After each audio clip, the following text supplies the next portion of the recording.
রাত পোহালেই এসএসসি পরীক্ষা, এখনো প্রবেশপত্র হাতে পায়নি পরীক্ষার্থীরা। চোখে মুখে উৎকণ্ঠা নিয়ে ইউএনও অফিসের বারান্দায় প্রবেশপত্রের আশায় অপেক্ষা আরেফা, জুই, জিহাদ, সিয়াম সহ গাইবান্ধার জুনদহ উচ্চ বিদ্যালয়ের ৩৬ পরীক্ষার্থীর। পরীক্ষার্থীদের অভিযোগ, প্রবেশপত্রের জন্য দফায় দফায় টাকা দাবি করেন বিদ্যালয়ের অফিস সহকারী নাইম। অভিভাবকরা বলছেন, ঘটনার দায় এড়াতে পারেন না বিদ্যালয়ের প্রধান শিক্ষকও। আজকে দেওয়ার কথা, কালকে সকালে আমাদের পরীক্ষা এক্সাম।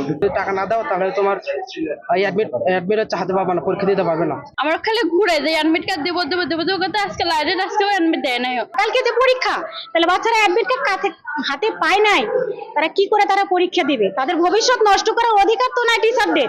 এদিকে বিদ্যালয় কর্তৃপক্ষের কাছে ব্যাখ্যা তলব করে প্রয়োজনীয় ব্যবস্থা নেয়ার আশ্বাস উপজেলা নির্বাহী কর্মকর্তার। প্রতিষ্ঠান প্রধানেরও বেশ কিছু অভিযোগ আমরা শুনেছি।